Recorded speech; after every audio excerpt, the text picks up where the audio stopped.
Mike Gundy. This is from a Max Olson conversation he had with him back in the spring. Lot to get here. I'll kind of comb through this.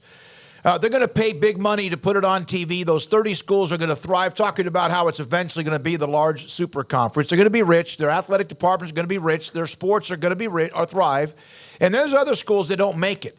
They're just going to hold on. I think that's eventually what's going to happen in college football because everything we do is driven by television market. Like, they want to shorten games. People say, what do you want? They don't care what I want. It's what TV wants. TV runs the show. I don't run the show. TV pays all of our salaries, scholarships, everything we do. TV runs the market, whatever they want. That's what we want. That's what we do. They wanted us to play on a Friday night. I said, who does? They said TV. I said, I think that's great. What about high school football conflict? I love high school football, but the high schools aren't or ain't paying the bills.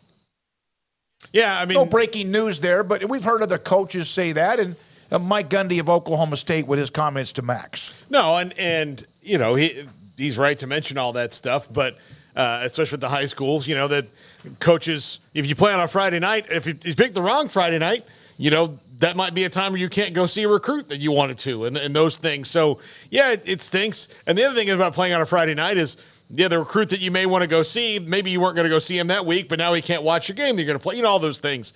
That's all in that because he's going to be playing the same time that you are. But, yeah, TV runs everything, and it's eventually going to get to where they've devised something that their math tells them is the best thing.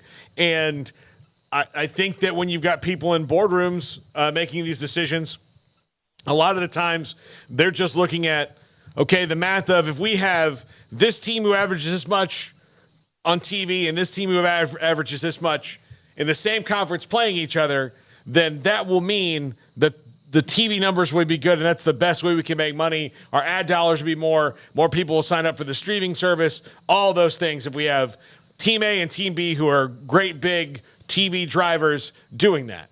But if Team A and Team B's fans don't give a crap about each other, then you've kind of missed out on the fact that college football was built out of regionality, and if you lose that, you might lose what's driving a lot of the passion in college football.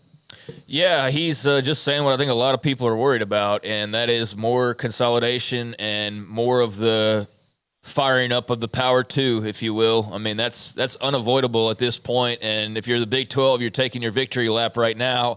If you're the Pac, you're just trying to survive, and we know like just all the tentacles to this entire story of, you know, cause and effect and all that. But yeah, there's no clearing now. Like, it's not as though you added these schools and like you're just set for life, Big 12. Here's your lifetime membership. I mean, they that's what I'm interested to kind of talk to Mac about is like, now are you guys like watching your backs? Like what is the strategy now? Or just staying ready? I mean, imagine they've got to just be staying ready for anything at this point. But I think Gundy's just, saying what a lot of coaches and administrators probably are thinking about college sports and particularly college football right now. The Big 12 is stronger than it's been in quite some time, I think, from a unity standpoint, a leadership standpoint, and a team standpoint. But they're not, totally in the clear, but they're far better off, obviously, than others. I mean, you'd much rather be them than be many others dealing with problems at the moment. But yeah, I mean, he's been right on things before. He's been around a long time. I think at this point, he kind of knows the deal, and he knows the feelings and the kind of like something's around the corner or something we need to prepare for. And I think that is that next wave of like, all right, well, now what happens after consolidation, some consolidation occurs. That's what you got to stay on your toes for. So, yeah, I mean, I think Gundy's pretty spot on a lot of times. He's not always the most talkative guy, but when he does talk, I think it's interesting to hear what he has to say. Yeah, no question.